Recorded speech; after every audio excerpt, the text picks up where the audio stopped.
of data. So being a student of research methodology, I already told that there are two broad classification of data. One is the primary data and another is the secondary data. So primary data, as the name itself is indicative that it is primary, it is collected for the very first time. So meaning thereby there was no existence of the data prior to this collection of the data. This is the first hand exercise, and for the very first time this kind of data is being collected by the investigator. So that's why this data is called primary data. So if the data is already available, then that won't be placed in the category of primary data. So if the data is collected for the first time, then only it will be called primary data. So data collected for the first time for a specific purpose will be primary data. And when one decides to collect primary data, one has to decide about who, what, when, where, why, and the way of data collection. Because suppose you are thinking to collect primary data on, say, like someone of you might be interested in collecting primary data on digital financial transactions in rural areas. Someone might be collecting primary data on service quality and perception of customers towards it in hospitals or healthcare or in a diagnostic center or a pathology center. So when you will be collecting this kind of data, so prior to undertaking this kind of study by you, there was no data available. Suppose someone is taking up a study on collecting, say, like measuring service quality, customers' perception towards service quality in hospitals in, say, northeastern region, maybe in the states of Nagaland or in Guwahati or maybe in New Delhi. So prior to this, no such study was undertaken. So you are the first one to collect this kind of data from those customers. So that's why it will be primary data.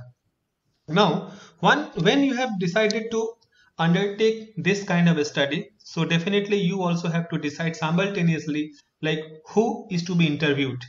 As I told you yesterday that who needs to be interviewed, like whether it will be, suppose if it is in case of hospitals, so whether it will be the patient has to be interviewed, or the person who is bringing that patient has to be interviewed, or the attendant has to be interviewed, or the doctors has to be interviewed, or someone else has to be interviewed, or the relatives of the patient has to be interviewed. So this is very important, like who needs to be interviewed or from whom data has to be collected, what kind of data is to be collected. So whether it will be qualitative data or quantitative data, or it will be like maybe some direct personal investigation is required, indirect interview is required, when it has to be collected, whether it has to be collected at the time of bringing the patient, or it has to be collected at the time of discharge of patient, where it has to be collected, why it is to be collected, and the way of collecting data. Now we shall be discussing what are the different ways of collecting data later.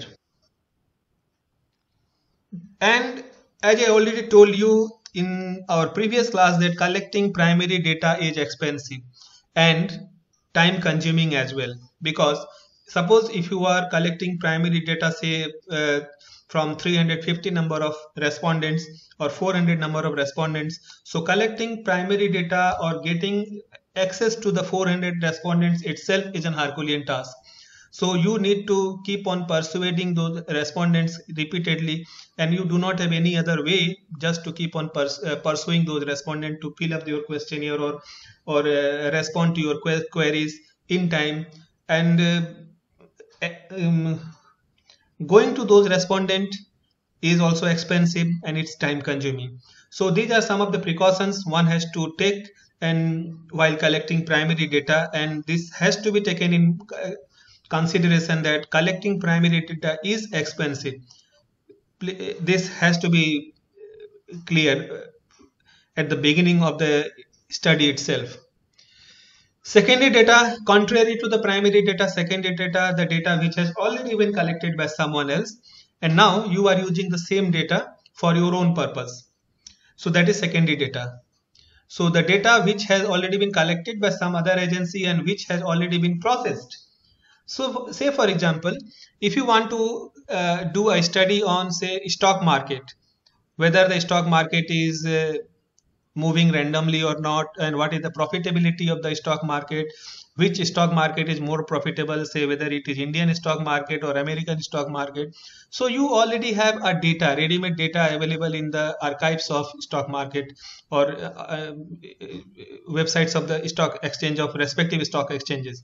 So those datas are already available. Only need to for you is to just download those data and process it according to your requirement. So the data, you are not creating those data are automatically generated in the process of trade done in the stock exchange. Suppose someone is conducting a study on, say, cricket, like IPL have just recently been concluded. So which of the team have performed better, and how, like Dream 11 team. So actually you are devising some formula, or you are just trying to make some tool to make a perfect team. So you did some study on IPL. So that data is already in the database of some of the agency, maybe ESPN or some cricketinfo.com. Some other agencies are there who used to collect data, this kind of data. So you can simply access those data and you can do it. So the data was already collected by someone else, and you are using the same data for your own purpose. So that's why it is called secondary data. The data which has been collected and compiled by some other researcher or investigative body, and it is interesting to note that the data which is primary in the hands of one becomes the secondary in the hands of another. This is very important. Suppose you are collecting data on, say, service quality of the hospitals in northeastern India. So you are collecting the data for the first time, so it will be primary data for you. And suppose some other researcher wants to use the same data for their own research. So for that particular researcher, the same data will become secondary. So data once collected for the very first time, it will be primary, and the subsequent use of the same data will become secondary.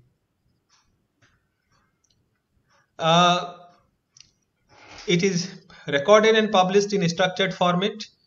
Unless it is data product, such type of data are easier to collect and manage. Yes, such type of data is easier to collect and manage because already it is collected by some other agency, some investigative body. So it is easier to collect such data because you need to download that data, or you need to pay a price for those data, and you can just use that data. So your time, effort and money will also be reduced substantially in using secondary type of data.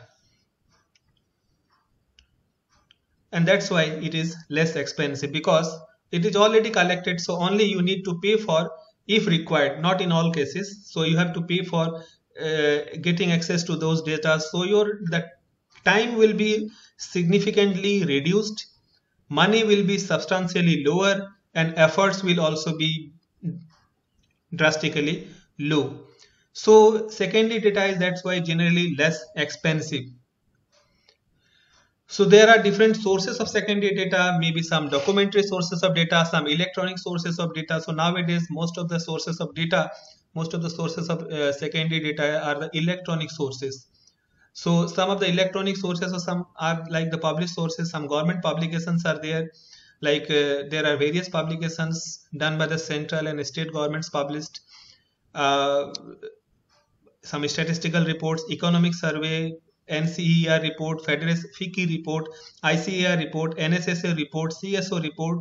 These are various government bodies, they used to publish different reports. So annual reports of the companies. So all these reports can be used as a source of secondary data. Some international publications like WHO, UNO, ILO, IMF, like WHO is now continuously updating or giving information related to corona, or we are getting information about the corona, like what is the infection rate and what is the recovery rate, in which country how many people are infected and how many people have recovered, how many people died because of the corona. All these data are available categorically almost on the real-time basis on the website of WHO. So similarly, UNO or ILO, IMF, ADB and other international bodies, they used to publish their publications, and we can use those data for our own research purpose. Some semi-official publications are there, some committees and commissions are there. Then they also used to publish different data and different reports. So all these things will become a source of secondary data. Some private publications, some unpublished sources are also there. Like, it is not necessary that all the information maintained by the institutions or individuals are available in published form. Certain research institutions, trade associations, universities, research scholars, private firms, business institutions do collect data, but they normally do not publish it, and we can get this information from their registers and files. Say for example, you are conducting a study, and whatever you will be conducting, whatever the data you will be collecting in respect of your study, so that will be processed and ultimately it will come out in the form of a thesis, and that thesis need not to be published, and it will be in the repository of your respective university. It will be in the library of your university. So it is not published, but it will be in the library of your university. And suppose second year, next year, some other scholars, some of your juniors might be interested in the similar kind of a study, and they can use the data that you have collected for your own study, which will be actually primary data. So suppose your juniors are also willing to do the similar kind of a study, and they can use the same data that you have collected, and for them this data will become secondary data. Okay, so suppose someone have done a study on like risk perception in respect of digital financial transactions, and you have collected data from your locality, and suppose next year someone of your junior is also willing to do the same kind of a study, or he or she would like to extend the study that you have done this year. So that particular scholar is willing to extend that study, so that will become secondary data for that person, and that is from the unpublished source. So these are some of the sources of data. So this is just an indicative, this is not exhaustive that these are the only sources of data, but we can collect our own data. There are many more such sources, but sir, there are certain precautions we need to take while using secondary data. First one is the suitability of the secondary data.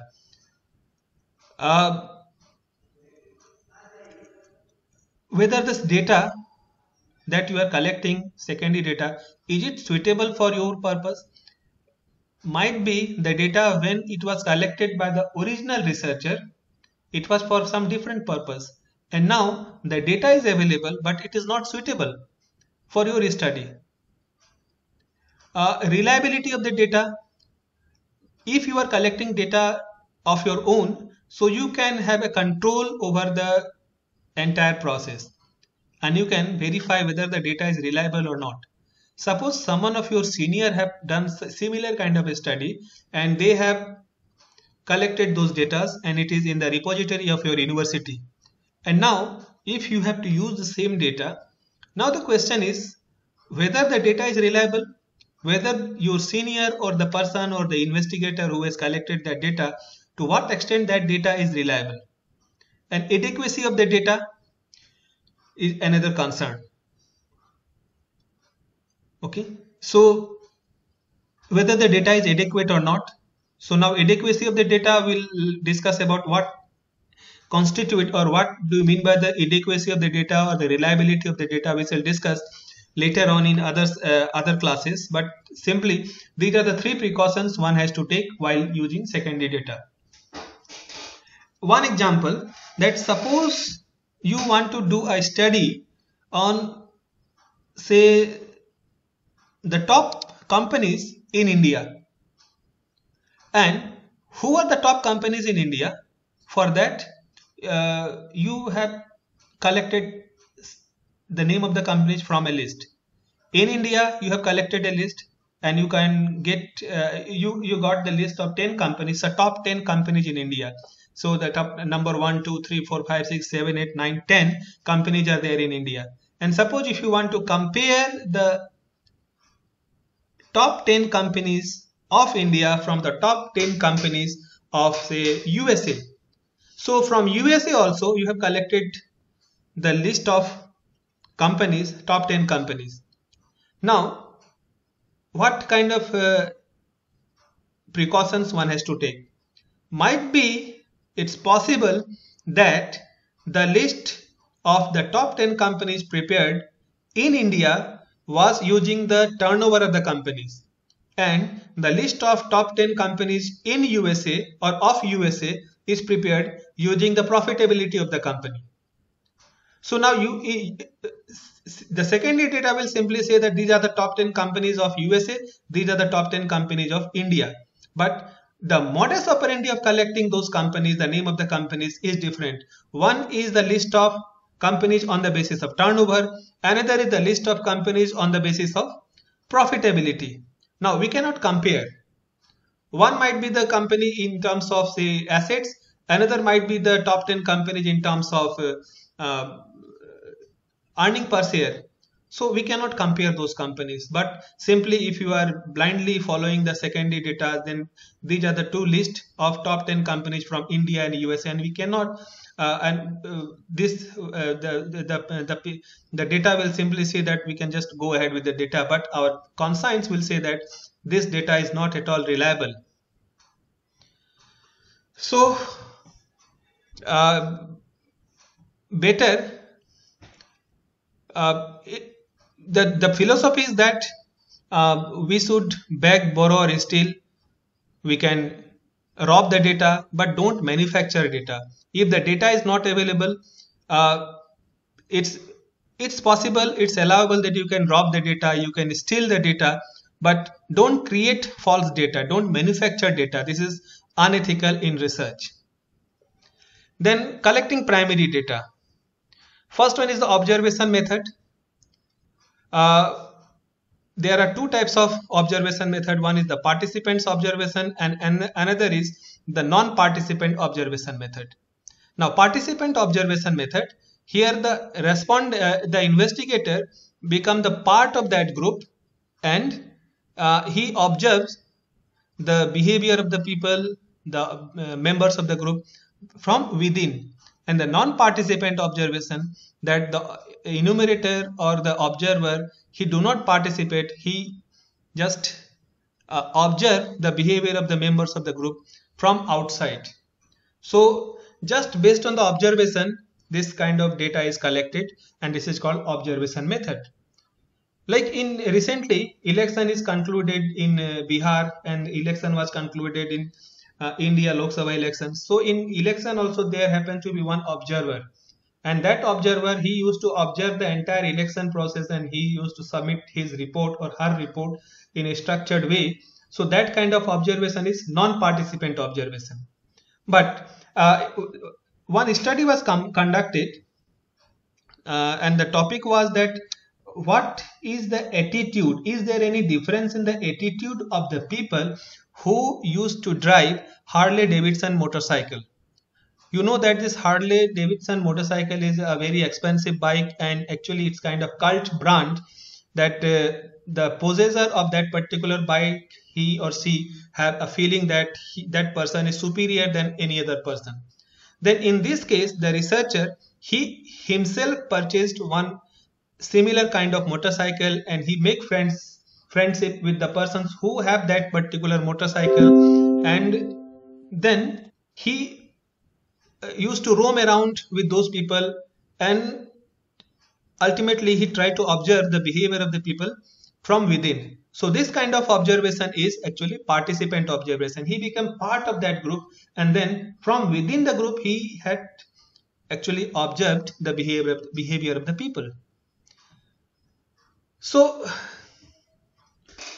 when informants are reluctant, then it is actually advisable to become to be the part of that group, because otherwise the informants will not be parting with the information. And for deep insight into the problem, it is also advisable to go for the participant observation. Spread over large time. Suppose if their entire process spreads over a large time, then you cannot simply observe the behavior of the people or the process just by becoming a non-participant entity. An informant may become aware.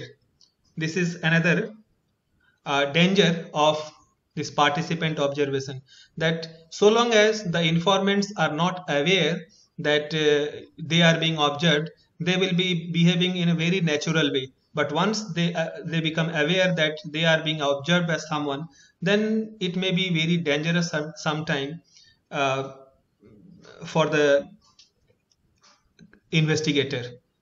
And it is also possible that observer may become biased. By becoming a part of that group, that observer may become biased. Okay, so there is a movie that called Namak Haram. So what actually had happened, this is a classic example of participant observation method. And what had happened in that movie, let me show you. Yeah, so this is a movie, Namak Haram. It was released in the year 1973. And Namak Haram, the meaning is the traitor. Rishikesh Mukherjee was the director. R.D. Burman was the music director. Guljar has written the screenplay. Anand Bakshi has written the lyrics. Some of the very popular songs are like दिए जलते हैं, फूल खिलते हैं, नदिया से दरिया, दरिया से सागर, and मैं शायर बदनाम. These are some of the very popular songs of this movie Namak Haram. Now there were two friends. One is the Somu and Vicky, and Vicky the role was played by Amitabh Bachchan, and his father was an industrialist. मेरे बाप industrialist हैं. And Somu was his friend, who belongs to a very not very poor, I mean, from a poor family. And ultimately there was an unavoidable clash between one of the trade union leader and the son of an industrialist. And then later on between the father and son, the clash continues. And in order to know the problems of the worker, the son of the industrialist, he had sent his friend Somu amongst the workers. He has transplanted him as a worker by making him just like an employee of the company.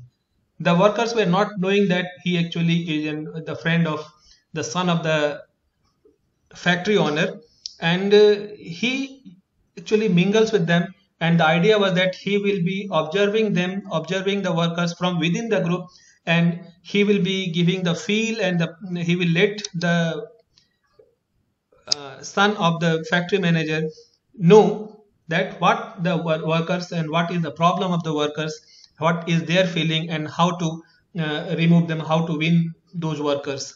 So this was the idea. So he has transplanted that वक्त पे दोस्ती काम आता है, and he has sent his friend Somu, who was from a poor family, as one of the worker in a labor colony.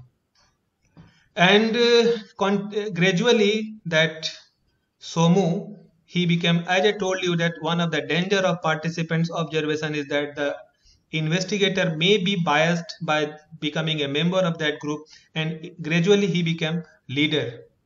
Soon after Somu can learn about the pains of the Mazdoors, he has understood, and dost no raha na raha.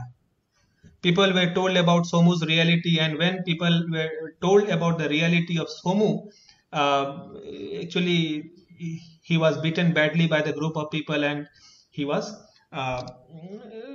got injured. So this is all about the pros and cons of participants observation.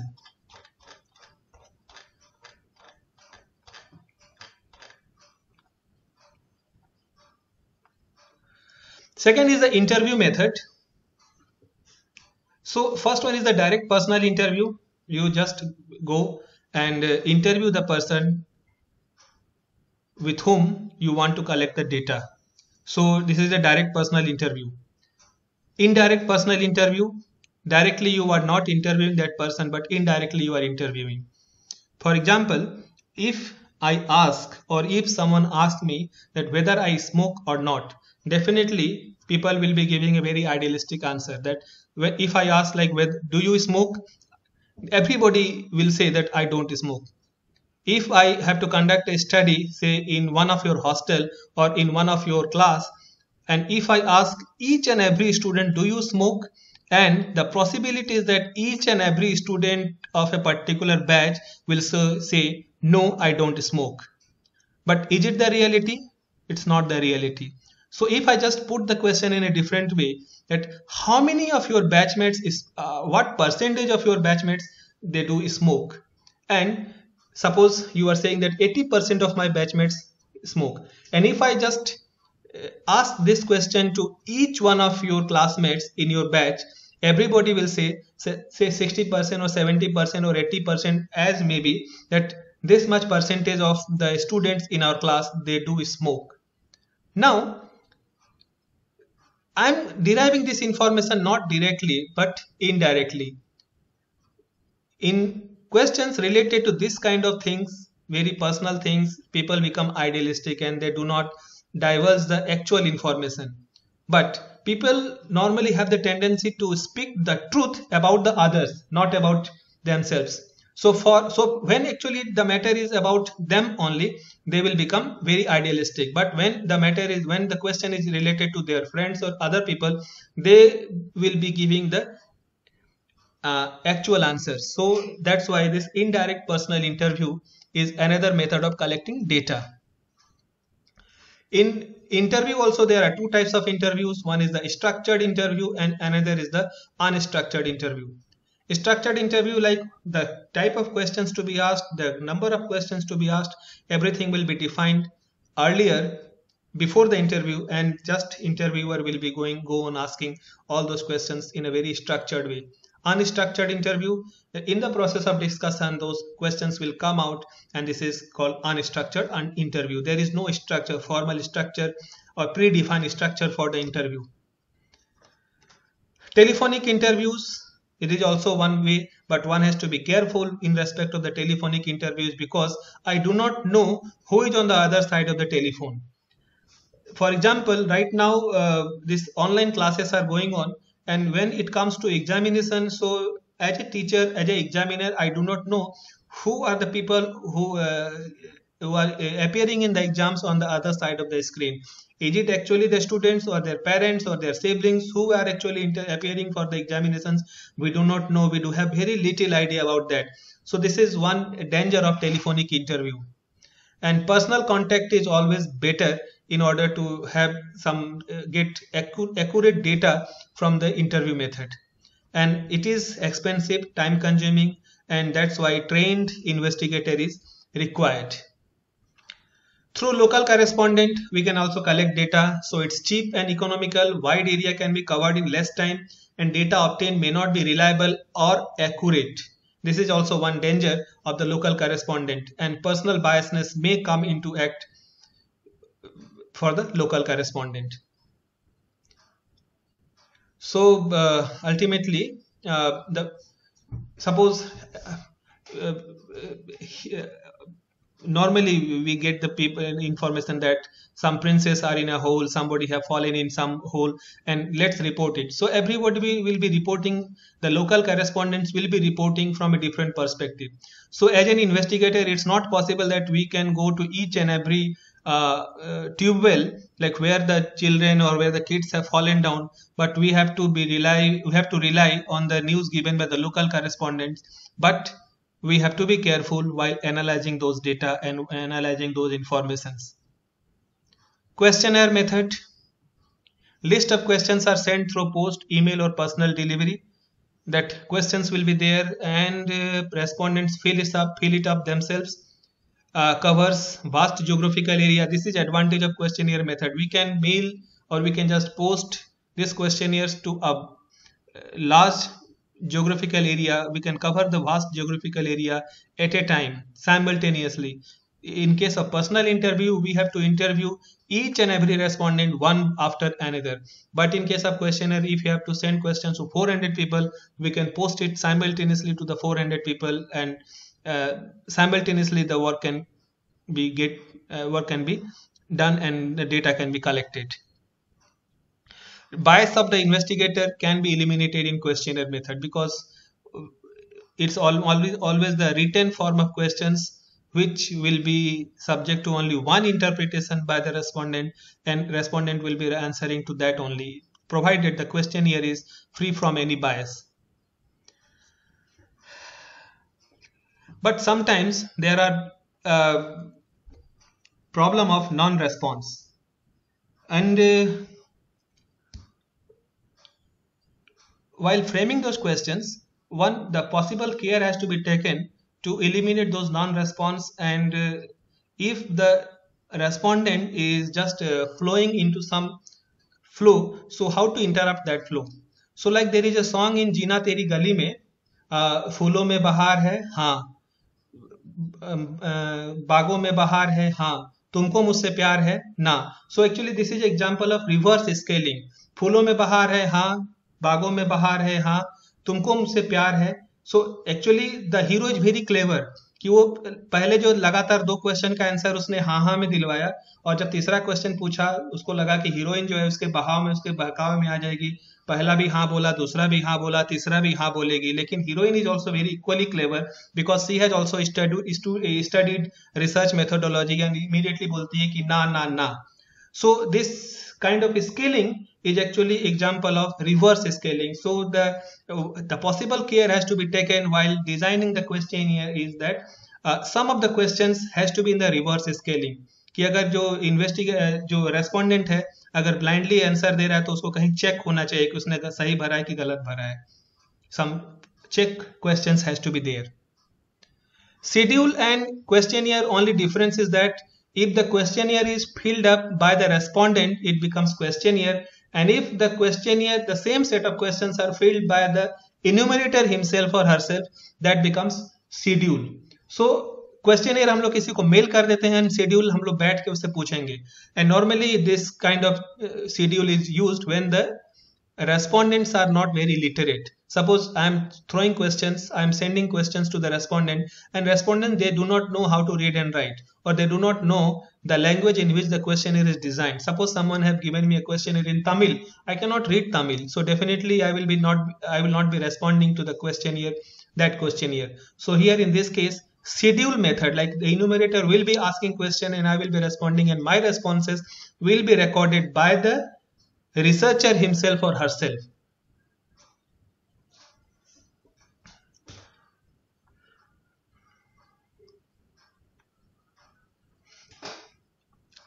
It is reliable,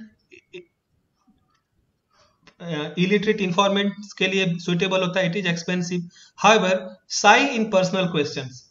In case of personal questions, sometimes, as I told you that if I ask question like, do you smoke or not? So definitely many people will feel shy that they do not want to divulge that information, they do smoke or they do drink or not. So this kind of personal questions, they will become shy. And enumerators should be sincerely trained in this respect. Like how many children do you have? And this person is saying only one.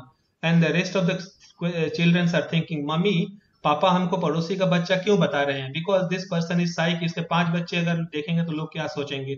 So he is just thinking that I have only 1 child, but actually he is not divulging the correct information because of the shyness. So this is one limitation of this interview and schedule method of collecting data. Another method of collecting data is the snowball method. So it is a sampling technique employed by researchers to identify potential subjects in a study where the subjects are difficult to locate, where it is very difficult to locate the subject matter, difficult to locate the respondents, and in that case the snowball method is very suitable method of collecting data. Now what is snowball method? So this technique works like a chain referral system, and the researcher asks assistance from the initial subject to identify persons with similar trait or interest. So suppose someone is bitten by a snake in a village. Suppose the name of the person is A, and prior to this particular incident that A is bitten by a snake, there is no such incidence in that locality. It is very rare incidence. Now what should be the treatment to be done to A when he is bitten by a snake is not known to anyone. Now what will the people do? People will assemble and they will just try to identify that in so and so year such person was also bitten by a snake, or a snake was found in another village. So there is a possibility that in 2 years back a snake was found in the nearby village, and their people might have some idea about the treatment, so they will go to that village. So they will go to D, and they will go to B, they will go to C, and B and D, they have not given them any clue, but C have given them the clue, and C have also not given. D have given them the clue that whom to approach further, and in that way D has given them E, F, and G, three other names. B have given, B and D have given, G is given common by D and B, and in that way this chain will go on. So one example, like one of my junior was conducting a research on eunuch, the hijro ke upar, on transgenders. He was collecting a study. He was conducting a study. Now you know that there is no data set available with the government of India or any public bodies like the list of transgenders. So in that case, what was the methodology to be employed by that person? So that person had catch hold to one transgender, and he has asked him, that him or her, the transgender, that at least give me the name of two of your friends who are also transgenders.